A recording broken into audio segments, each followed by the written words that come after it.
con el computer. Perfecto. Bienvenidos todos de vuelta al tema de introducción al budismo. Y hoy vamos a ver un tema que a mí me gusta mucho, que es probablemente unas épocas que más me gusta, que es el tema de... Perdón, vamos a hacer esto acá. De el exilio del tantra y cómo surge el tantrismo dentro del budismo. Antes, esto ya lo estamos casi terminando el curso, así que lo voy a pasar directamente. Este enfoque yo creo que casi todos lo conocen, es autocontenido, después es 1 hora y 15 más o menos. Recuerden, yo voy a poner a todo el mundo en mute a partir de ahora, simplemente para que sea más cómodo y que no se escuche el sonido del fondo. Si ustedes quieren desmutearse o quieren hacer alguna consulta o lo que sea, me lo pueden hacer vía chat o pueden desmutearse, hacer clic en el iconito del ¿cómo se llama? Del micrófono, y con eso ya hablan. Hoy lo que vamos a ver, que es tenemos un montón de cosas para ver, es esencialmente el momento en que surge el Tantra y lo que pasa en la India, ¿no? Y acá hay no tantos autores, es un área que no es tan estudiada, pero los autores que hay, que a mí me gustan bastante, son gente muy interesante. El que más me interesa a mí, los dos más que me interesan, son Davidson y Patenmeier, que han escrito libros fantásticos, pero Reynolds, Sanderson, Wyman y Wayne también son muy buenos. Si ustedes les interesa esta época, yo diría que esos 6 son como digamos, la base, ¿no?, de todo eso. Y esencialmente es qué pasa una vez que el budismo se había ya asentado en la India. Nosotros hasta ahora habíamos hablado un poco de la historia del budismo, y luego nos habíamos detenido más en cómo funcionaba el budismo, ¿no? Y cómo se veían las diferentes, ¿cómo se llama?, corrientes, y habíamos hecho un texto de cada corriente, y habíamos perdido un poco el foco en lo histórico y nos habíamos ido más el foco en, digamos, más la cuestión conceptual, taxonómica, comparativa.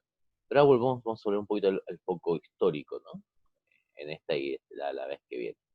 Y para eso vamos a hablar un poquito de qué pasó. El budismo, nosotros nos habíamos quedado con que estaba el Mahayana era súper popular, estaba siendo apoyado por las dinastías Pala y todo el resto. Y estábamos en un contexto de crecimiento y mucha producción budista, ¿no? Para poner un momento, para poner un foco, yo diría que vamos del siglo III al siglo XIII de la era común. Pero en esa época hay otro factor que es todavía más importante y que va a ser el factor del crecimiento del budismo de forma fuerte, ¿no? Que va a ser el surgimiento de la ruta de la seda. Bueno, en realidad que ya había empezado a tener sus primeros pasos, pero que va a ir, como ustedes saben, de China hasta Turquía. Y entonces, ¿qué va a pasar? La ruta de la seda va a ser una ruta estratégica de gran importancia, y que va a estar a lo largo de los años teniendo diferentes usos. El primer uso y el más común, por supuesto, fue el de compartir cuestiones comerciales y llevar materiales que, por ejemplo, no había en Europa. Recuerden, determinadas zonas de Turquía y de Europa. Entonces, cruzar un coso, es un pequeño estrecho, digamos, llevara, por ejemplo, ¿cómo se dice? Seda, por supuesto, pero un montón de materiales como el jade, como un montón de cuestiones que no se encontraban. Pero por supuesto, el intercambio constante comercial, eso hacía que surgieran dos cosas. Por un lado, conocimiento de los diferentes reinos y los diferentes estados, y en esta época había muchos estados todavía con influencia griega. Recordemos que Alejandro Magno había llegado más o menos 6 siglos antes hasta la India, y entonces había todos los imperios greco-bactrianos, y también traían, aparte del conocimiento de los estados, intercambios culturales gigantescos. Y esto es probablemente el primer y más importante de las exportaciones de la ruta de la seda. La ruta de la seda constantemente pasaba a través de montones de reinos, montones de imperios, que hoy probablemente conozcamos pocos, o podamos llamar pocos, ¿no? Por ejemplo, como el Imperio Pala, ¿no? Como los Kuyanes, pero en realidad imperios que eran extremadamente importantes. Pensemos que generalmente cuando uno estudia, bien, por lo menos mi experiencia, ¿no? Cuando uno estudia a nivel general, historia medieval, si se estudia, se enfoca en Europa Occidental, y el máximo que uno llega digamos, a Medio Oriente es Constantinopla. Pero en realidad toda esta zona tuvo un gran desarrollo, tanto político como histórico, desde la Bagdad, ¿no? De Harun al-Rashid y los grandes focos islámicos, hasta los imperios en China, por ejemplo el imperio Cuaresímida, que era súper importante, surgen y crecen de forma cada vez más acelerada. Y en todo esto, el único factor que había previo que permitía tener cierta comunicación entre, por ejemplo, digamos, un- una persona de Bactria, en lo que sería más cercano en la parte de Turquía, y, por ejemplo, alguien de Gandhara, ¿no? O alguien también de los Cárpatos o de los Cáucasos. Lo único que había en común eran las misiones budistas Mahayanas. ¿Ustedes se acuerdan? Unas primeras cosas que nosotros dijimos es que el Mahayana, a diferencia del Theravada, tenía como foco la transmisión no tanto oral, sino transmisión a nivel de textos, la transmisión escrita. Y esto generaba la necesidad de transmitir la alfabetización, ¿no? Porque con esto leer un texto para que sea como texto.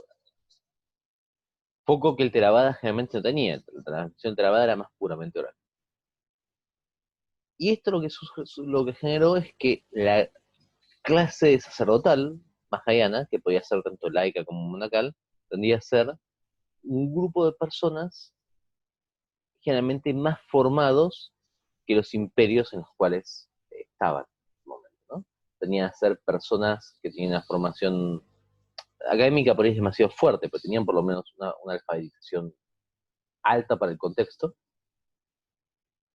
Y como vivían en diferentes, y era muy común que aparte se mandaran misiones como, no quiero decir evangelizadoras, pero como de ir a llevar el budismo a diferentes lugares, se considera bueno, porque eso era también trabajo de los bodhisattvas.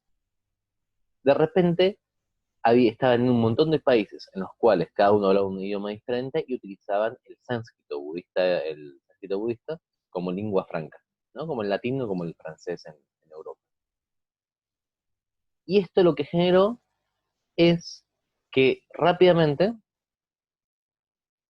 toda persona que quisiera comunicarse, generalmente necesitará a una persona que pudiera hablar y escribir en sánscrito budista, y ve un guía que supiera dónde están los caminos y dónde están los templos, dónde están los lugares para frenar dentro de la ruta de la seda. Con lo cual, el budismo mahayana se transformó en, por así decirlo, la forma de comunicarse a lo largo de la ruta de la seda. Como hoy en inglés, ¿no? En muchos casos.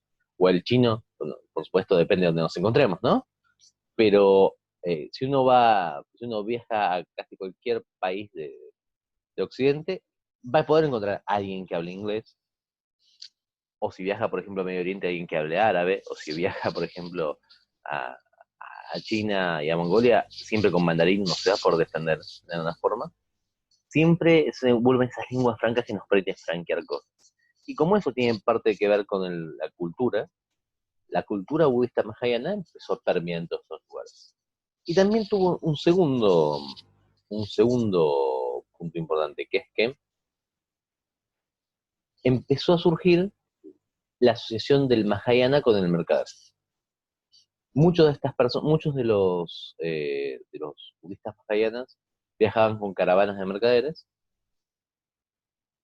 y generalmente ayudaban a los mercaderes, pagaban su pasaje, traduciendo, guiando. Entonces empezó a surgir como una especie de una cosa rara en la India y en toda esta zona, que es una clase acomodada mercantil. Generalmente, ustedes saben que los mercaderes, históricamente, las castas de mercaderes no estuvieron bien vistas en la India, sí, hay muchísimo. Lo que pasó es que con el Mahayana, de repente, si no había castas, parecía que podía haber, ¿no? Parecía que podía haber. Y todo esto surge y crece, pero surge el Imperio Cuyano, ¿no? Que es alguna vez, escucharon hablar de Kanishka, ¿no? Por lo menos una canción, Kanishka. El Cuyano es un imperio bactriano, que era un imperio que en sí era, por así decirlo, greco, greco, greco-budista o greco-influenciado, que son unos primeros que empiezan a convertirse al hinduismo. Y ellos conquistan bastante de India. Ellos conquistan vienen desde Bactria, está como más en Asia Central, y bajan hacia el subcontinente, conquistando toda la zona del Indo, justamente donde le da el nombre el rey, a toda la India. Pasan por Gandhara, Taxila, que eran las zonas más importantes digamos, de conocimiento, y llegan casi hasta el centro de la isla. El centro de la isla. Y con esto traen dos cosas. Por un lado, traen el Islam a la India, si bien había habido ya otras invasiones, como las de Mahmud de Ghazni, donde llegaba el Islam, pero lo asientan de forma bastante grande, y al mismo tiempo traen una tradición mercantil bastante marcada, a diferencia de la India, donde no tanto había. Y esa tradición mercantil va a estar más marcada por el Islam, ya a partir del siglo VII. Y lo que tiende a pasar es que la mayor parte de los reyes y nobles y gente que es pro-budista, frente a la llegada de ellos en el siglo VII, se va hacia el este, hacia lo que va a ser Bengal, y funda lo que se llama el Imperio Pala, que va a ser el imperio más importante para los budistas que pasó en la historia, del cual probablemente la mayor parte de los budistas no sepamos nada, porque es donde se gesta el Mahayana tardío y donde se gesta el Tantra en la mayor parte de los casos. Es, por así decirlo, el lugar donde los budistas se refugian previamente a ser exiliados. Y ahí va a surgir desde textos famosos, van a ser codificados como el Sutra mismo del Loto, que hablamos hace un rato, hasta, por ejemplo, la mayor parte, digamos, el 90% de los tantras indios va a surgir en esa época. Entonces tenemos la ruta de la seda que va de la India, pasa por la India y va al oeste, pero al mismo tiempo tenemos desde el oeste un push bastante fuerte de gente que viene con un contexto más islámico, más avanzando sobre los lugares budistas. ¿Y esto qué nos trae? Nos trae un gran problema, que es la respuesta budista frente a la agresión, a la guerra y a todas las invasiones. Porque, ¿qué pasa? Un gran tema en el budismo es el uso abierto de la agresión y de la violencia. Pablo Ortiz, del grupo, es probablemente la persona que más lee sobre el tema de religión y violencia. Yo no sé tanto como él sobre el tema, pero en el caso del budismo es una cuestión interesante. Es la mayor parte, o sea, ustedes saben que, sobre todo en esa época, en ese momento estaba bien considerado dentro del contexto social, tanto el hinduismo como el islam, como el cristianismo, la agresión militar en el sentido de la conquista militar, ¿no? Ahora no es no es así. Yo creo que muy pocos países podrían generar la conquista de otro país enmarcada en términos religiosos y ser de alguna forma no ser censurados por todo el resto. Pero en ese momento estamos hablando del medioevo, sí, recordemos simplemente las cruzadas, ¿no? Y un gran problema que tiene el budismo en general es que el budismo es muy resistente a poder sancionar eso como bueno. Siempre en cualquier sistema de pensamiento que sea budista, sea lo que sea, hay cuestiones que son hablables, que son trabajables, pero hay cuestiones que son tan bases, tan troncales a la idea que cuesta, ¿no? Es lo real que han puesto ahí, ¿no? No cuesta mucho transarlo. Generalmente pasan en dos grandes grupos de cosas. Pasan en las cuestiones de orden político y de autoridad política y violencia, y pasan en cuestiones éticas sexuales, cuando se mezcla ética y sexualidad. El budismo en la parte de ética sexual no tiene mucho tema, pero sí tiene un tema muy grande frente a la conquista y la agresión con la violencia. Y esto es competitivamente un problema cuando el budismo es una de las opciones que existe para un rey, para que un rey ofrezca el patronazgo. ¿Por qué? Imaginémonos que somos, volvamos un poquito para atrás, un rey, por ejemplo, en Pataliputra, ¿no? En, en la India. Y de repente tenemos varias opciones, ¿no? O sea, estamos metidos en una zona en la que hay un avance muy fuerte de gente que viene de otro lugar, que viene de Bactria, y después vamos a tener gente que viene de Central, ¿no? Un montón de gente que viene de diferentes lugares, con diferentes creencias, y que esencialmente quiere invadir. Invadir. Por otro lado, tenemos un gran flujo de refugiados y de gente que llega a mis provincias a las cuales yo por ahí no les puedo dar de comer, que también piensan, bueno, por ahí este reino debería estar, este príncipe debería estar, y estaría yo mejor en su lugar. Y por ahí simplemente yo también quiero expandirme y conquistar una ciudad diferente. Entonces tengo varias opciones que yo puedo adherir como religión estatal o como culto de Estado o como por lo menos forma reconocida.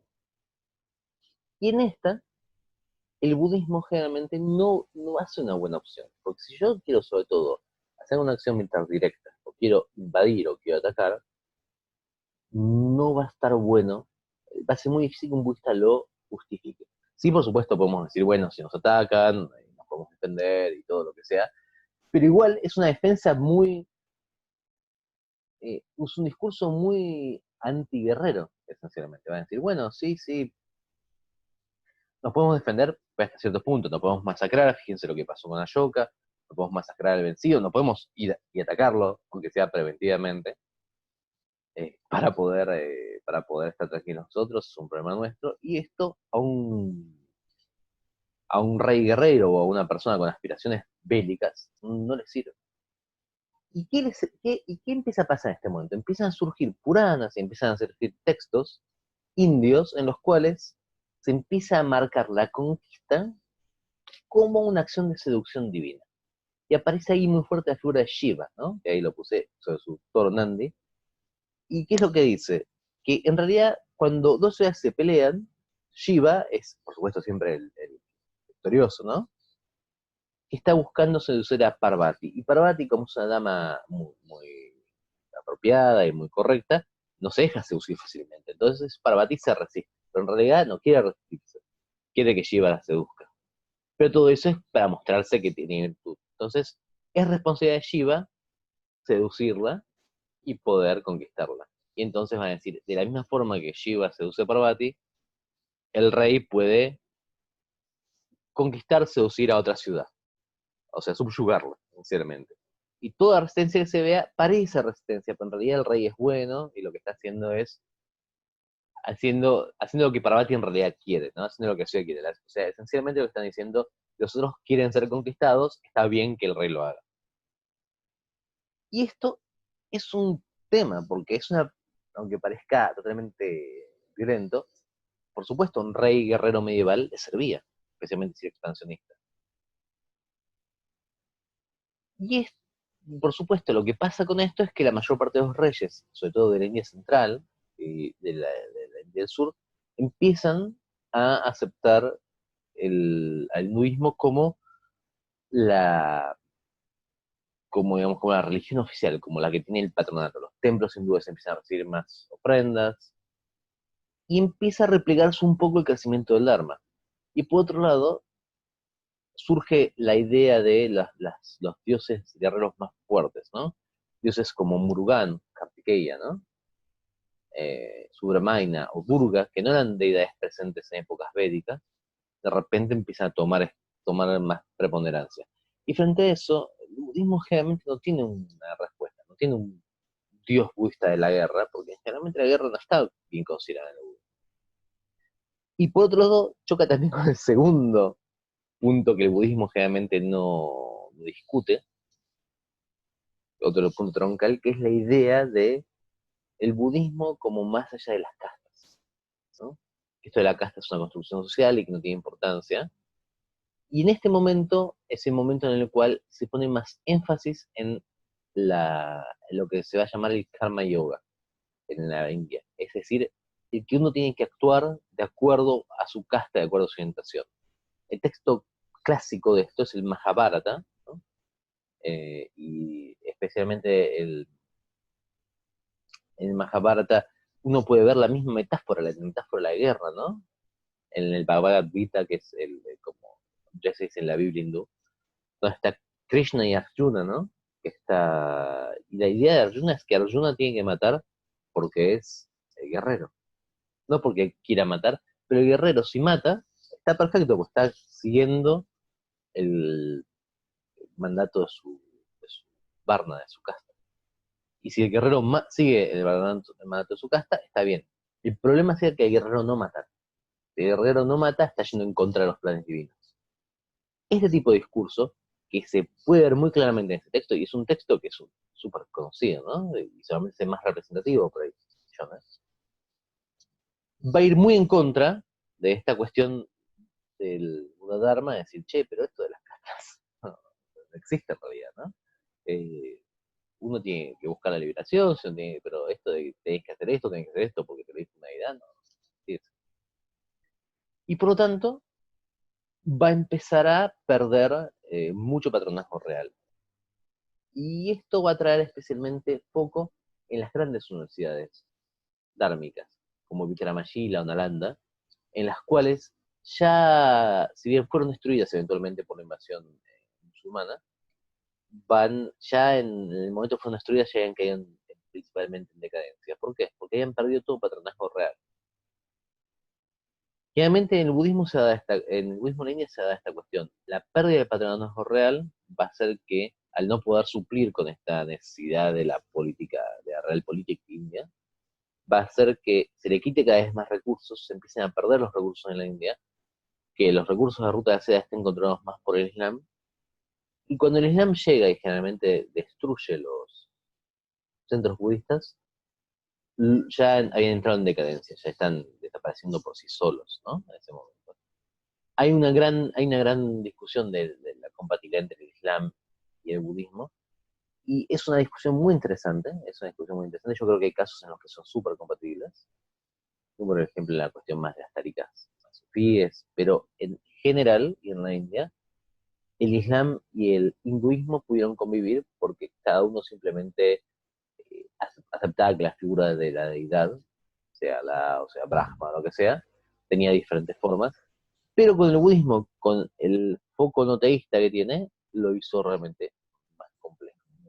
Entonces, para cuando cuando el budismo ya empieza a ser, entrar en contacto con el Islam, encima que estaba en decadencia, termina realmente desapareciendo. Y mientras desaparece esta cuestión más armada, más hayana, más histórica y, ¿cómo se llama?, literaria y todo más complejo, empieza a surgir un movimiento contestatario también al Mahayana, que dice, así como el hinduismo le reprochaba esta cuestión de no ir a la guerra y no ayudar a unir a la sociedad, otra gente dentro del budismo empieza a decirle que en realidad el problema está no tanto en su falta de institucionalización, sino en su sobreinstitucionalización. Y este va a ser una figura diferente de los bodhisattvas tradicionales mahayana, que van a ser los mahasiddhas. Los mahasiddhas van a ser esencialmente la respuesta a el Mahayana más institucionalizado, el Mahayana de una tradición literaria y textos complejos, y va a ser esta cosa de la vuelta a la selva, la vuelta a la experiencia extática más directa, y también va a estar mezclado con mucho de substrato mágico chamánico de la India, del cual, por ejemplo, va a salir los kapalikas,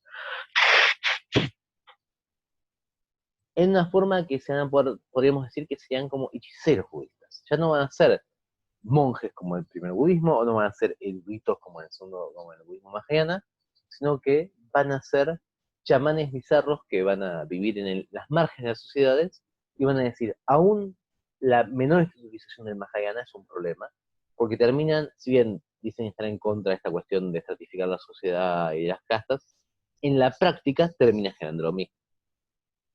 Y para esto van a intentar deconstruir al discurso Mahayana muchas veces de forma brutal. porque van a considerar que llega un momento de elaboración y de complejización que realmente no tiene sentido. Para esto yo siempre cuento la misma historia, que es súper interesante para mí, es la historia de la muerte del Buda. Hay tres textos, el Nirvana Sutra, el Mahaparinirvana Sutra y el Buddhakalpita Raya Tantra, son tres textos que hablan de lo mismo, el momento de la muerte. Y entonces uno podría decir, bueno, ¿cómo fue la muerte de Buda? El Nirvana Sutra va a decir, bueno, en realidad el Buda era una persona como cualquier otra, que un día comía en mal estado, se enfermó, se descompuso, supo que iba a morir, llamó a todos los monjes y murió esencialmente en paz, habiendo completado su enseñanza, y les dijo a todos que todos los seres morían, entonces todos fenómenos eran impermanentes, con lo cual esencialmente murió de forma tranquila y humana, ¿no? Esto presenta a un Buda esencialmente como un ser humano que murió de comer. Luego tenemos el Mahaparinirvana Tantra, un texto Mahayana. Ahí ya de repente hay otra concepción totalmente. El Buda es un ser cósmico, y entonces el Buda no puede morir. Pero, como sabe que mucha gente está confundida y no llega a su nivel, va a generar un cuerpo en el cual va a morir en el cuerpo para enseñar sobre la muerte, pero en realidad no muere.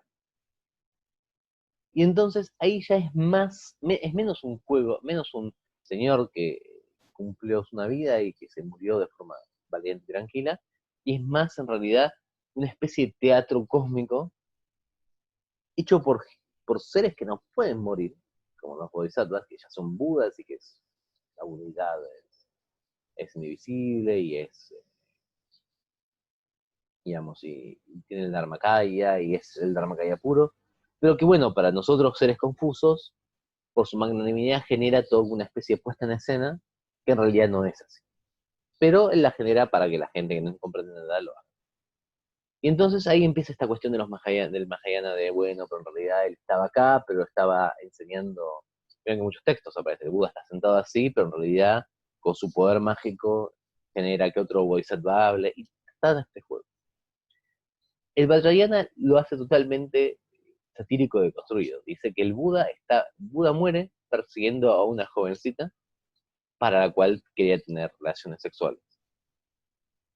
Cuando la agarra y empieza a tener relaciones sexuales, le da un paro cardíaco y se muere, queda ahí en el acto. Y entonces, al rato lo encuentran los bodhisattvas y los budas lo van a buscar y lo encuentran muerto así, en rigor mortis en todo sentido. Y una daikini se sube a su cuerpo y esencialmente tiene relaciones con el cadáver del Buda. Tiene relaciones con el cadáver del Buda de forma tan fuerte que explota la cabeza del Buda, ¿no? Y del cráneo de Buda, cuando cae en pedazos, se encuentra adentro del cráneo escrito un texto, y el texto es el Buda Kalpita, ¿no? Y esto es totalmente bizarro y descontextualizando todo el resto. O sea, que nadie plantea que históricamente el Buda murió de esta forma, pero es útil porque de alguna manera contrarresta de forma paródica, ¿no? Con la construcción paródica, toda la construcción del Mahayana. Y esto va a tener mucho que ver con el contexto en que se daba. El Mahayana se ha vuelto como la alta cultura de la India, y especialmente todo el budismo. Entonces había universidades dedicadas a textos mahayanas, había círculos literarios, y era generalmente, si bien teóricamente no estaba a favor de las castas, y teóricamente no era una propuesta solamente para una élite, en la práctica, acceder a todo el contexto mahayana requería ser una casta alta, y requería tener una formación de élite. Por eso hay tantos brahmanes de origen brahman en el último mahayana en la India, porque para solamente poder aprender los textos, la gramática, el sánscrito clásico que se usaba para escribir, sánscrito clásico budista, requería no ser una persona de casta baja.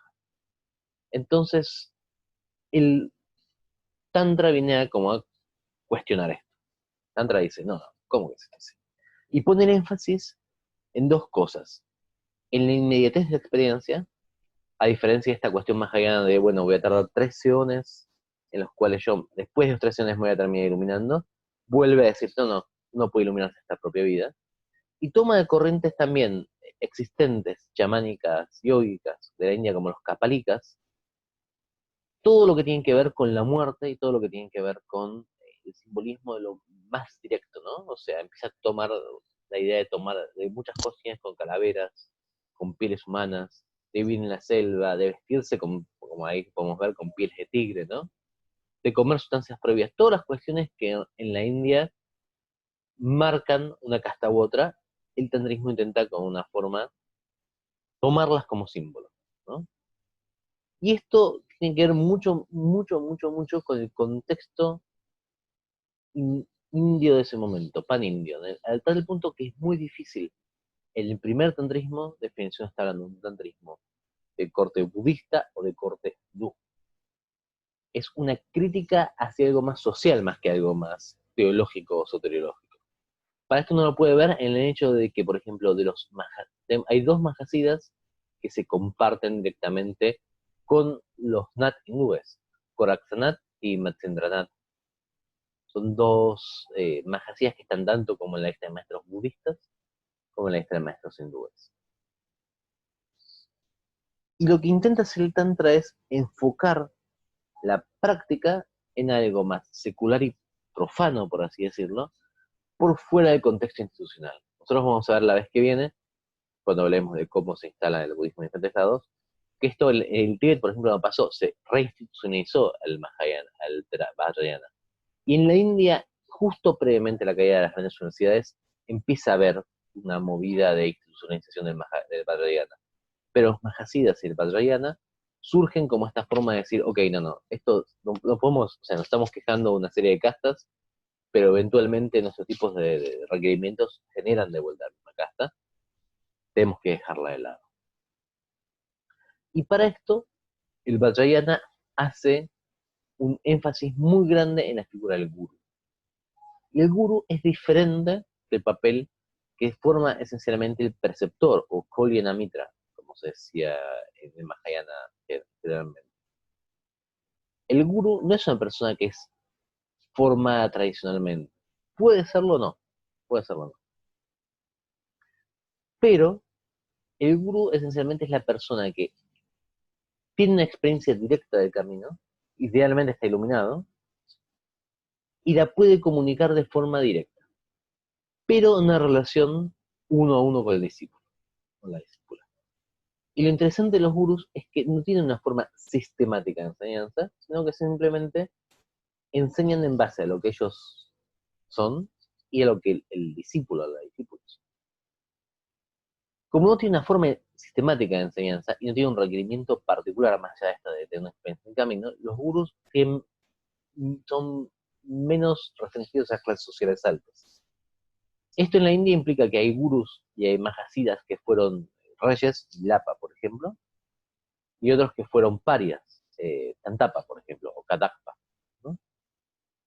Hay gurús que eran de clases altas, por ejemplo, Virupa, está aquí en la imagen, y luego dejan, ellos se comportan como de clases bajas, y hay gurús que directamente viven alejados de todo el mundo.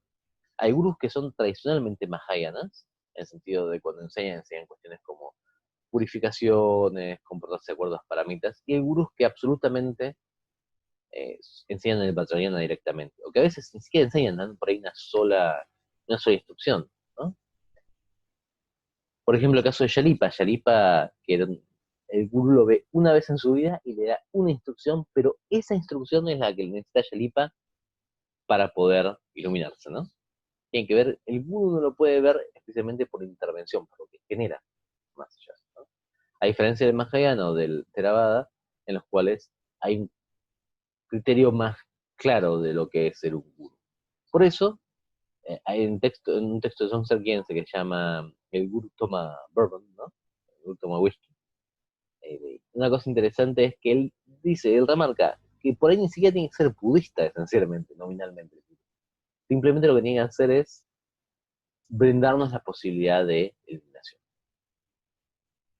Hay veces que el gurú puede ayudar a iluminar a gente aún sin estar iluminado él, por ejemplo es el caso de Atilla, que antes de iluminarse, cuando él era un académico muy respetado, le enseñó a una persona, un campesino, que ese campesino tenía tanta fe en Atilla y tanta práctica, que eventualmente se liberó antes de liberarse a Atilla. Así que cuando un día, 2, 3 años después, Atilla lo volvió a encontrar, el campesino le vino a agradecer, dijo, me liberé, me volví un Buda por usted. Y Atilla dice, pero yo no me volví un Buda. Y entonces el campesino le enseña a Atilla, ¿no? Eventualmente. Y eso es lo que le libera.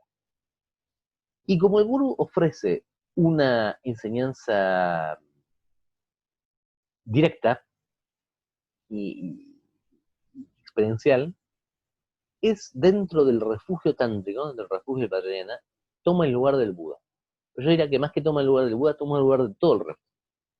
Hay una historia muy famosa de Marpa y su maestro, perdón, de Milarepa y su maestro Marpa, en la cual Milarepa va a verlo a Marpa, y Marpa en un momento dice, vamos a hacer una prueba, y entonces se concentra y emana de él, genera de él, la deidad de Vajra. Y entonces, Milarepa se postra frente a Jevadra, y Marpa se ríe y reabsorbe la deidad y le dice, ¿por qué te postras frente a la deidad cuando en realidad que la genera soy yo? Es decir, en el Vajrayana, al ser tan disruptivo y al ser tan poco formal, sobre todo en sus principios, el gurú esencialmente es el camino casi en sí, ¿no? Esencialmente es la puerta que uno tiene que cruzar. Con lo cual, tiene lugar central, porque sin eso no tenemos nada. Y generalmente las relaciones con el discípulo al principio del Tantra van a variar mucho. Van a variar mucho. Vamos a tener gurús que viven con los discípulos y les enseñan a lo largo del tiempo. Y vamos a tener gurús que directamente aparecen una vez. Vamos a tener gurús que no son humanos. Por ejemplo, Matsyendranath aprendió de Shiva, la de hindú, una vez que se lo había comido una ballena. Una ballena pasaba cerca de donde estaba la casa de Shiva, bajo del mar, y él aprendía ahí. Otra gente aprendía de Daiknis que encontraba en algún lugar, ¿no? Por ejemplo. Y otra gente tenía una relación formal con un maestro que lo guiaba años tras años. Eso no va a haber un patrón de relación al principio, pero sí la relación va a tener que estar caracterizada por cierta confianza más allá de los cánones del Mahayana. Es decir, la idea del gurú es que sea disruptivo esencialmente para el discípulo. Y para eso el discípulo, la discípula tiene que someterse a la disrupción. No está esta cuestión del Mahayana de, bueno, están los textos, y están las diferentes opiniones, y si yo comparo este con este, intento de alguna forma llegar a... Acá es mucho más experiencial, y por eso la relación tiende a ser como más intensa, ¿no? Y el gurú enseña esencialmente la deidad. Y la deidad en el Vajrayana es una cuestión interesante. No es una deidad en el sentido clásico del budismo, no es un deva. Si bien pueden ser devas, sino que la deidad es esencialmente el camino de práctica. Es una enseñanza completa para llegar a la iluminación con una forma y un sonido particular. Es como si yo dijera, por ejemplo, bueno, yo les voy a enseñar el fecho Dharma, ¿no?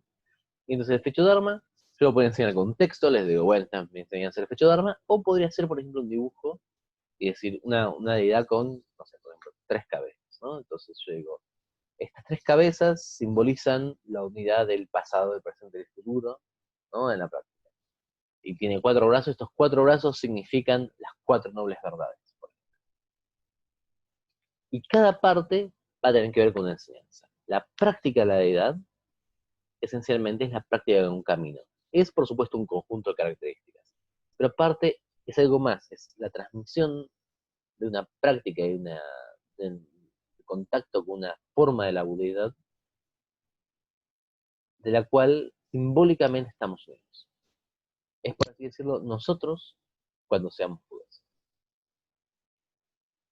Y esa práctica del nosotros cuando seamos budas tiene que ver con que para el Vajrayana, si uno se comporta como un Buda, uno piensa como un Buda y uno percibe como un Buda, esencialmente es un Buda. ¿Cuál es la diferencia entre pensar con la sabiduría de un Buda y actuar con la sabiduría de un Buda y ser un Buda? Ninguna. Si lo puedo hacer es que ya soy. Y la idea del Vajrayana va a ser, ok, voy a practicar sentirme un Buda, no voy a practicar hacer el camino hasta llegar a ser un Buda. Voy a saltar directamente. Voy a practicar sentirme un Buda y de esa forma voy a acelerar el proceso. Ahora, esto es complejo por dos razones.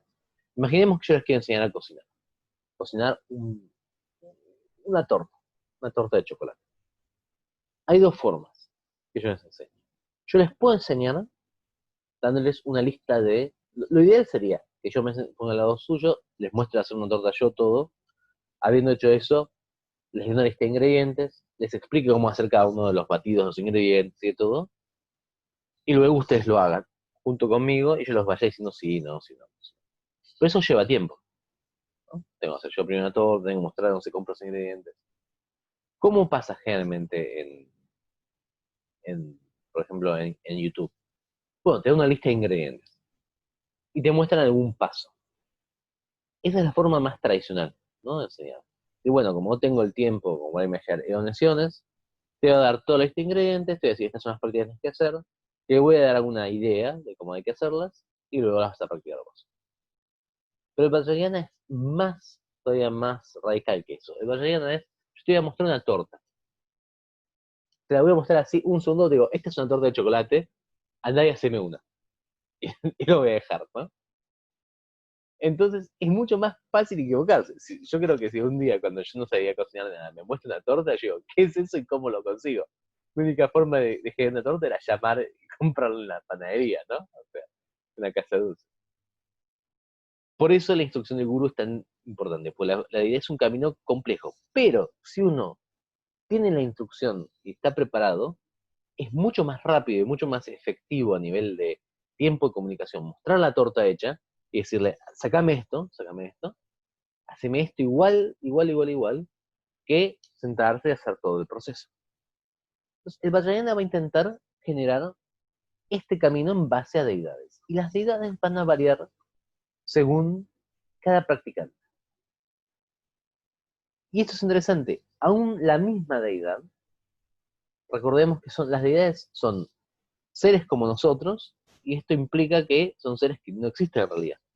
No tienen una existencia última, sino que son interdependientes y vacuos. Por tanto, las deidades mismas van a ser tan variadas como las formas de budeidad que se puedan tomar, que son infinitas.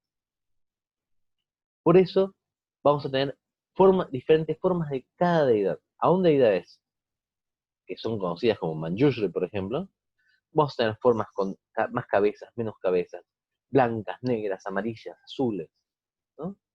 Vamos a tener formas unificadas, formas que te dicen es Manjushri, pero en realidad es con otra forma, es una emanación de Manjushri, te van a decir. Vamos a tener 18.000 variaciones. Y todas estas van a tener que ver con el tipo de practicante que uno es. Hay gente que va a verse traído por la idea de la budidad como una cuestión más directa y más como llevar a los seres hacia la iluminación. Y esa gente podría practicar una deidad como más aguerrida, más fornida. Hay gente cuya idea de la budidad es estar en paz, tranquilo, como un yogi solitario en la cosa, y bueno, esa gente practicará otra deidad. Hay gente que tendrá una idea de una cuestión más social, de ayuda, y bueno, esa gente va a practicar otra deidad. Y sinceramente de esa forma las deidades se vuelven como planos para nosotros encontrar nuestra propia budidad. Se vuelven, por así decirlo, modelos de tortas para que nosotros podamos generar una torta de chocolate. Y todo esto se hace de forma sistemática con una cosa que se llama la sadhana, que es esencialmente una práctica en la cual uno de forma diaria, en lo posible, intenta generarse como la deidad. ¿Para qué? Para contrarrestar la idea de que uno no es una deidad, uno es este cuerpo, este esférico que está acá hablando. Para uno realmente poder acostumbrarse a trascender esa imagen, bueno, utiliza la deidad como espejo, ¿no? Utiliza, por así decirlo, el modelo de uno iluminado, de decir, bueno, yo también soy eso. Y de esa forma intenta acceder rápidamente a la iluminación. Perdón, las deidades en ese sentido toman el papel del Dharma. El Guru toma el papel del Buda, las deidades toman el papel del Dharma. Y la Yanga es un grupo de otros practicantes tántricos. Son los Dakas y las Daikinis. Son yogis que han aceptado este papel tan antinómico, ¿no? Y tan anti-institución, y generalmente se juntan a practicar juntos en lugares que la gente bien, por así decirlo, no va, ¿no? Como en los cementerios u otros lugares que son complicados, ¿no? Lugares de cremación o cosas por el estilo. Los dakas y las Ignis pueden ser humanos o no humanos, ¿no? Pueden ser como una especie de brujas o de vampiros, o pueden ser deidades mismas, o pueden ser budas. Lo importante es que todos y todas estén en ese sentido buscando esta iluminación más directa, sabiendo que hacer la budidad eventualmente pone algún tipo de conflicto con el contexto social y cultural, entonces forma como esta célula de practicantes totalmente autónomos. Y esto se va a llamar el Kula, o clan tántrico, y va a ser, sobre todo en el primer budismo, la forma de transmisión. Al día de hoy, aún en el budismo más institucionalizado del Vajrayana, sigue habiendo un montón de cuestiones que tienen que ver con el Kula. Uno dice, por ejemplo, unos votos que uno puede tener es no pelearse mal con los hermanos Vajra. Los hermanos Vajra, los hermanos Vajra son aquellos, son parte del mismo clan tántrico, que han recibido iniciación en la misma mandala por el mismo maestro. Y todos estos pequeños grupos están organizados alrededor de una figura carismática, que tiene que ser la persona que enseña, y luego se espera que los discípulos formen los suyos propios. Esencialmente son como células, ¿no? Suena horrible decir esto, más en contexto social de Argentina. Célula suena a célula terrorista, ¿no? Como que es un grupo de agentes que quiere hacer algo. Pero no tomen con ese contexto, sino que tómenlo como un grupo de gente que hace algo que es socialmente cuestionable. Como, por ejemplo, en su momento era la gente de la comunidad LGBT en Argentina, en el momento por ejemplo, la dictadura, que tenían que a veces encontrarse escondidas, ¿no? Todo grupo de gente que está haciendo algo que está, no necesariamente está fuera de la ley, pero es socialmente cuestionable y se junta, es una idea del clan tántrico. Y el clan tántrico se junta especialmente una vez por mes a hacer lo que se llama la Gana Chakra. Es un encuentro en el cual todos los practicantes se juntan, comparten una comida y comparten canciones y prácticas, pero especialmente comparten un momento entre ellos y las deidades para estar todos juntos y practicar todos juntos. Y este encuentro, el Gana Chakra, que va a ser el encuentro central en la organización tántrica, es lo que nosotros llamamos SOG. Cuando decimos SOG de Dakinis, por ejemplo, es ese encuentro. Tiene que ver menos con me junto y me voy a sentar a practicar y a cantar textos, y más un encuentro más de poesía y de música, donde cada uno cuenta sus experiencias sin miedo con el resto de los hermanos del círculo tántrico, ¿no? De hecho, hay unas cuestiones muy lindas de todo un género de canciones de yogis y yoginis cuando se encuentran en los ganachakras, ¿no? Y cómo ellos van practicando y cómo van consiguiendo diferentes logros. Es muy lindo, es muy lindo. Es una cuestión que a mí me gustaría de alguna forma que se reviviera. No solamente el hecho de la ganachakra como ofrenda formal, una vez por mes, sino el hecho como una especie de encuentro de arte y de intercambio, ¿no? Pero esencialmente los Dakas y Ekinis cumple el papel de la sangha. Entonces tenemos el Buda es el guru, el Dharma es la deidad, y Dakas y Ekinis son la sangha. Tenemos la triple gema ahí. ¿Y esto qué significa para un practicante tántrico? Significa que en realidad la práctica tántrica al principio especialmente va a ser secreta. De hecho, unos nombres que tiene el camino tántrico, Vajrayana no aparece mucho, sino que aparece Guya Mantrayana, el camino del mantra secreto. Y el practicante tántrico puede venir de cualquier cosa. Puede ser, por ejemplo, una esposa apropiada como Manibhadra, que esté en su casa, haciendo sus cosas. Puede ser un rey como Lilapa. Puede ser una máquina bizarra de disrupción como Bukushu, como el Shantideva o Virupa. Puede ser un ladrón como Kadgapa. Puede ser un jugador empernido como Tantapa. Pero siempre va a tener su práctica como su base. Y lo que es interesante es que no necesariamente va a ser esta imagen del Mahasida loco y antinómico que nosotros tenemos, que entra y dice, toda la sociedad está mal, y lo voy a mostrar como hacía Virupa, ¿no? Que entraba y decía, todos sus sacrificios están mal, vamos a cortar con todo eso y vamos a usar otra cosa, y ahora son todos budistas o los mato. O como Padmasambhava llegando, ¿no? Cabalgando y convirtiendo el Tíbet mitad con carisma y mitad sopapos. Sí, sí, decirlo. Muchos practicantes tántricos eran cero disruptivos, ¿no? Con la Antipa, por ejemplo, que era una persona que hacía el cuero para las suelas de zapatos. Simplemente lo que marca, uno recuerda, yo creo que tiene recuerdos disruptivos porque se ve mucho más claramente, y la verdad que son más entretenidos, ¿no? Mucho más entretenido escuchar la historia de Virupa convirtiendo a Shiva y a Parvati medio a la fuerza, que la historia de una persona que por 20 años prepara meditando cuero de zapatos hasta que finalmente se da cuenta, ¿no? Pero en la práctica, lo principal que va a tener el practicante tántrico es que no va a tener un modelo y no va a cumplir con necesariamente la, eh, lo que se espera de un budista. Puede cumplirlo o puede no cumplirlo. Eso va a depender puramente de la instrucción de su guru. Pero a diferencia del Paramitayana, ¿no? De caminos paramitas en los cuales está más o menos marcado, uno debería ser generoso y uno debería ser paciente, ¿no? El caso del Guya Mantrayana va a depender mucho de la relación con el guru. Vamos a tener en el Guya Mantrayana, por ejemplo, como un practicante tántrico, gente que uno diría, pero es un practicante tradicional mahayana, por ejemplo, Saraja, Sharipa, en los cuales son practicantes, en los, hay, no, se desmuteó. ¿Alguien que hace una consulta? Pues el desmuteo. Ok.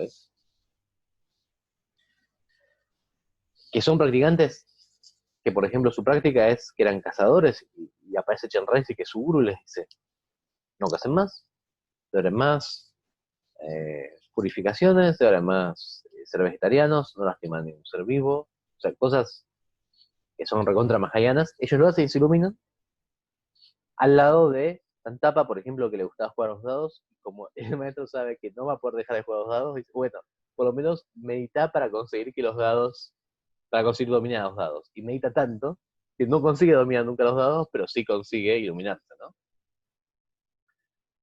Y entonces vamos a tener una gran variedad, ¿no? Una gran variedad, que analiza parte de cualquier tipo de contextos, ¿eh? Cualquier tipo de contextos. Manivadra, como yo decía, era una ama de casa, en el sentido más tradicional de la India, en lo cual ella no trabajaba el esposo, ella cuidaba la casa. Virupa era un académico que dejó todo para volverse esencialmente un académico súper famoso que dejó todo para volverse una máquina de disrupción bizarra en el norte de la India. Shantideva era lo opuesto, era un académico totalmente ignoto, era un monje totalmente ignoto que todo el mundo pensaba que era un estúpido hasta el momento en que todo el mundo se dio cuenta que era un majasida. Y de ahí en más tuvo 18.000 aventuras, fue como una especie de samurái errante al servicio de diferentes reyes peleando, totalmente bizarro. O tenemos a Lilapa, que era un rey que empezó siendo rey, se iluminó y siguió siendo rey. Muchos dicen, ahora va a dejar el reino. No, no, él siguió siendo rey, sin ningún tipo de problema. Y fue recontra, y fue un buen, buen rey, fue recontra duro en cuanto fue estructurante, y fue así cumplir la ley, pero era un Mahasida, ¿no? Entonces, lo que va a tener la diferencia en Mahasida con el Mahayana más estándar es que su comportamiento es muy difícil saberlo, especialmente con esta cuestión del Guya Mantrayana, ¿no? De que todo tiene que ser secreto. Con lo cual, el practicante teóricamente podría venir de absolutamente cualquier lado. Estamos hablando, recuerden, el budismo tántrico en la India. Cuando va al Tíbet, cuando va al Japón, eso se institucionaliza un poco más y se pierde. Pero bueno, habiendo surgido habiendo surgido estos mahasidas,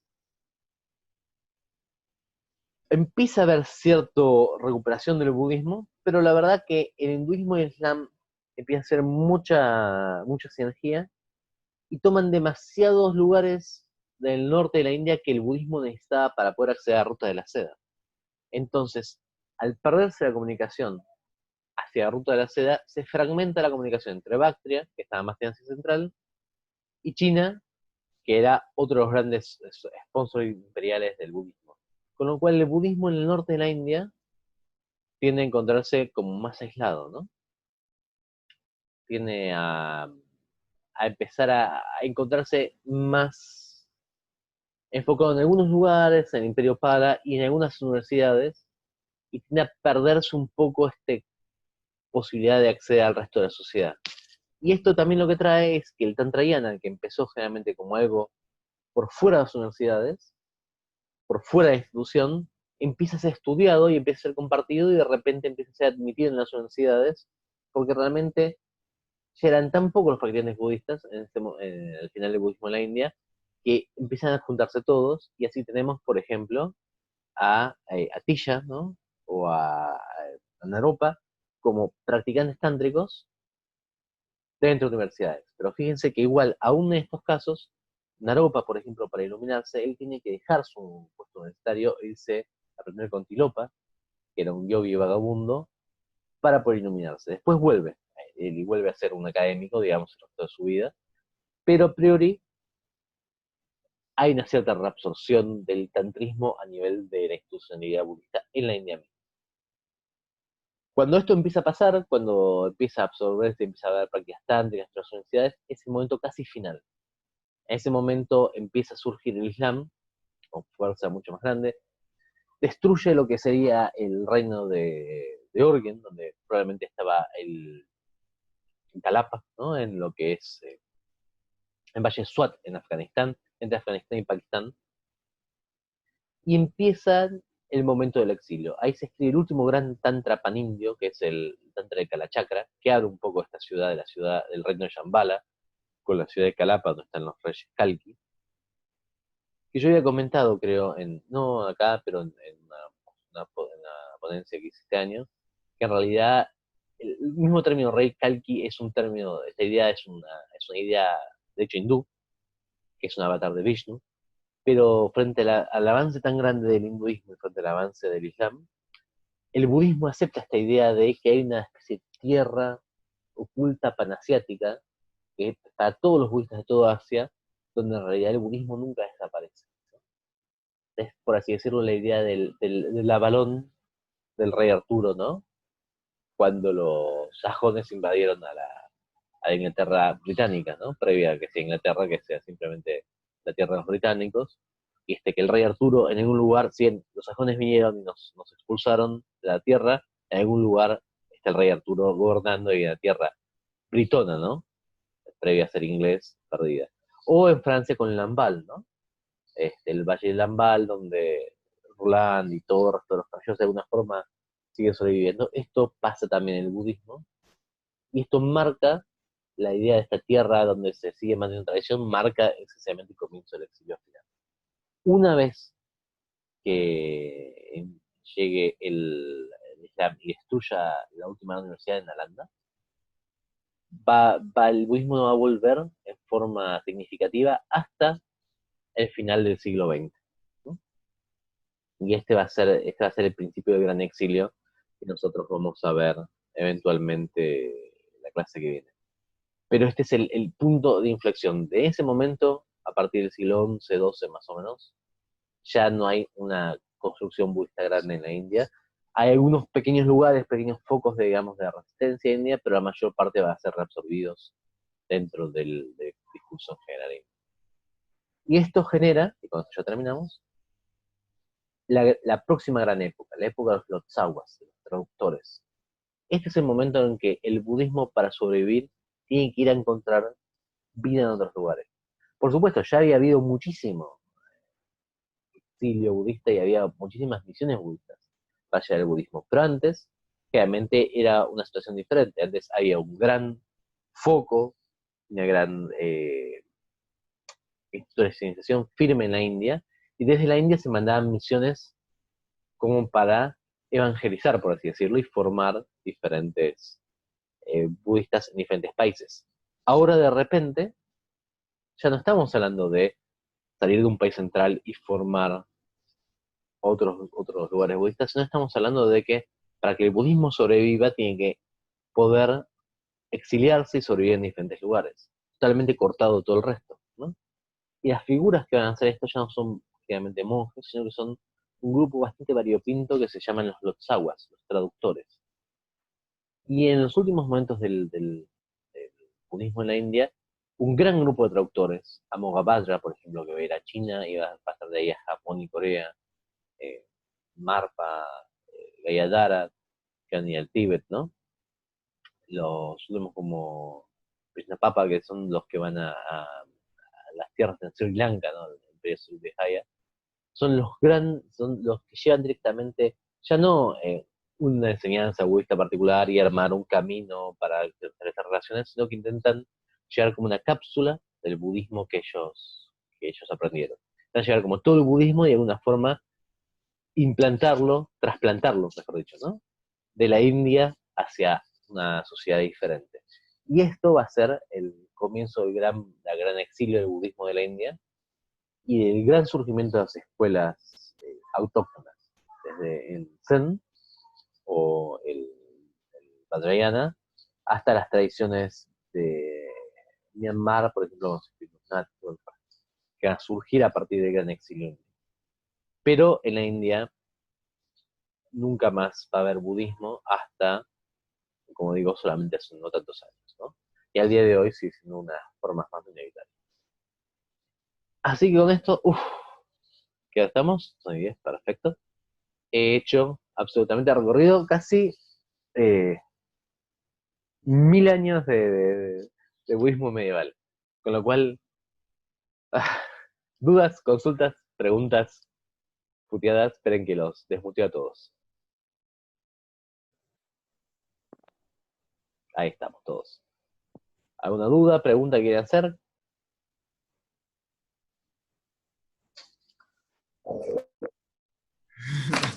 Los dejé medio aturdidos. Los maté un poco, perdón. Pero bueno, esta es la parte histórica, es un poquito más. A ver, espera ahí. Chat. ¿Puede ser que haya una versión de la muerte del Buda? Sí, como yo te decía, hay 3 versiones de la muerte del Buda. Hay múltiples versiones, hay más, versiones de la muerte del Buda, de las cuales yo no entré porque... Pero me acaban de mandar... Espera, vamos a terminar. Decía, hay 3 versiones, ahora le voy a leer lo que puso. Hay 3 versiones de la muerte del Buda, grandes, pero después hay un montón de versiones chicas. Hay versiones que dicen que en realidad nunca muere. Yo simplemente tomo estas 3, que son como las más representativas a nivel de textos, porque para mí son las tres claves en las cuales uno puede ver el cambio de, como se llama, de postura. Desde la postura de, bueno, el Buda era un maestro y se murió, a el Buda nunca se murió, el Buda es cósmico, simplemente te parece a vos que se murió porque sos demasiado nabo para ver el Buda cósmico, a y el Buda la palmó queriendo tener, tener relaciones con una chica, entonces tenemos que hacer algo del cadáver, y bueno, le escribimos un tantra ahí arriba, ¿no? Esas 3 para mí son inflexiones muy grandes en la forma en que se entiende la idea del Buda. Pero hay otras, sí, hay otras, y hay muchas versiones del Nirvana Sutra, ¿no? Muchísimas versiones en las cuales se fluctúa. Es súper interesante. Después dice, Ezequiel dice, ¿dónde la Daikini al tener sexo con él salen espadas de su boca? Yo entiendo que eso le está diciendo a tener sexo con el Buda. Eso es el Buda Kalpita Rajatana, ¿no? Es el mismo texto, simplemente yo lo hice un poquito menos largo para que no sea tan enfocado solamente en eso, porque tenemos un montón de cosas para ver. Pero ese es el texto. En un momento, la de Kini, cuando está teniendo relaciones con el Buda, emana cuchillos de espadas de la boca y va a destruir a los nagas, que es un pueblo budista nominalmente, ¿no? Y los nagas dicen, por favor, ¿qué estás haciendo? Porque no estás destruyendo, y ahí es cuando explota el Buda. Son todas versiones. Pero por supuesto, uno tiene que entender esto no como un intento de transmisión histórica, sino al revés, como un intento, como una comprensión de que cualquier transmisión histórica que hay es un relato esencialmente, y entonces una forma de poder contrarrestar ciertos relatos es este tipo de transmisión, yo creo, ¿no? Y también con una cuestión simbólica, pero en muchos casos yo creo que los tantras, a veces en casos, van a cuestiones puramente simbólicas, y en muchos casos uno los entiende si leyó el texto en el cual de alguna forma están parodiando o están deconstruyendo, ¿no? Es, yo siempre digo, es lo mismo, es como intentar, hay una película, un cómic muy famoso, el cómic termina diferente de la película, con lo cual no piensa en la película, piensa en el cómic que se llama Watchmen, que es una persona que yo conozco que se llama Alan Moore, ¿no? Que es una deconstrucción del arquetipo del héroe, en el cual esencialmente se pregunta, ¿quién puede querer ser un héroe en el estilo de Batman, por ejemplo, ¿no? O quién puede querer ser un héroe en el estilo de Superman o de Punisher, y la respuesta es o un psicótico o alguien que no entiende nada de la sociedad, ¿no? Entonces, por ejemplo, el Batman cumple con absolutamente el Batman de esa historia cumple con todas las características de Batman, es un inventor, genio, que perdió a los padres, que tiene dinero, que lucha contra el crimen, pero es un tipo que es súper triste, porque en realidad no puede admitir que lo hace solamente porque no puede bancar el dolor que tiene. La versión de como el Superman es un alienígena que termina siendo demasiado alienígena para poder, no es un alienígena, es un humano, se transforma como un alienígena, termina siendo demasiado alienígena como para poder eh, relacionarse con la humanidad. Ahora, si uno lee cómics ese solo, es una bizarreada constante que uno dice, no entiendo qué está haciendo acá. Ahora, si uno lo lee en contexto del resto de las cuestiones, entiende que es una deconstrucción de cosas previas, ¿no? De arquetipos previos. Eso pasa muchas veces en los tantras. Uno necesita leer el texto previo, el Sutra Mahayana generalmente, para entender qué es lo que está queriendo transmitir el tantra ahí. Y mi consejo es si pueden leer, por ejemplo, los textos Theravadas y los textos del Canon Pali, luego leen los textos Mahayana sobre un tópico, y luego leen el tantra, y ahí se van a dar cuenta como en realidad, más que este algo que surgió de la nada, es un ida y vuelta sobre un punto en particular, ¿no? Dice, cuando se formó el movimiento de traductores, ¿es algo natural o surgió una reunión, reflexión grupal? Yo creo que no, yo creo que fue algo que se fue dando por dos grandes factores. Por un lado, hubo un interés muy grande de los lugares que estaban periféricos a la India, ¿no? Por ejemplo, los Jin o el Imperio Yarlung tibetano o los Bon de Myanmar, ¿no? De captar cuestiones budistas. Y a eso se le sumó el hecho de que en realidad la mayor parte de los reductos budistas del Imperio Pala, que habíamos dicho, están siendo destruidos, están siendo conquistados. Entonces se sumó el interés de un lado, el interés, por ejemplo, de gente de China, el interés de gente de Japón, el interés de gente de Myanmar, de decir, bueno, queremos que venga alguien a enseñar más budismo, porque esto nos interesa, junto con la necesidad de gente súper formada de escaparse y salir de otro lado, ¿no? Entonces yo creo que orgánicamente se fue formando eso. Hay toda una cuestión súper interesante que es que de repente en la época de los traductores surgieron muchos más sistemas de los que tenemos evidencias en la India. Hay gente que piensa que es porque muchos sistemas no se han encontrado restos todavía. Yo creo que debe haber algunos más, pero en muchos casos yo creo que los traductores directamente los armaron, ¿no? Porque también hay que pensar lo que es para una persona cuya única enseñanza, única forma de vivir es el Dharma, de repente estar exiliado y que venga un grupo de gente de afuera y diga, ¿sabes qué? Tengo plata y te puedo llevar a vivir donde vos quieras y te voy a dar toda la plata que quieras y me enseñas algo especial para mí. Y bueno, creo que algunos sistemas, algún Lotsawa debe haber heredado algún sistema, ¿no? Todos sabemos que los Lotsawas no siempre eran los más honestos la gente más honesta, siempre eran interesantes y divertidos. Gayadara, el Lotsawa que formó una Yakia en un momento, por ejemplo, escuchó que estaban buscando a Naropa, que fue Naropa, y él dijo, pero yo soy Naropa. Y como nadie conocía a Naropa, enseñó como Naropa varios años hasta que de repente alguien cayó que conocía a Naropa y dijo, pero no sos Naropa. Y él dijo, no soy Naropa. Y Gayadara, y se fue corriendo con la plata que tenía, ¿no? Es gente muy pintoresca el grupo de los Tzawas, ¿no? En muchos casos no eran monjes, en muchos casos eran como académicos que vivían de lo que enseñaban, con lo cual se genera una cosa interesante. Yo no creo que haya sido por lo menos no conozco que haya habido un grupo de gente que se haya sentado y dicho, bueno, de ahora en más, la forma de sobrevivir es esta, porque el budismo resiste mucho generalmente ese tipo de organización central, ¿no? No hay un Vaticano budista que diga, bueno, en este momento de invasión vamos a sobrevivir en los márgenes, para eso vos vas a tal lado, vos vas a tal lado.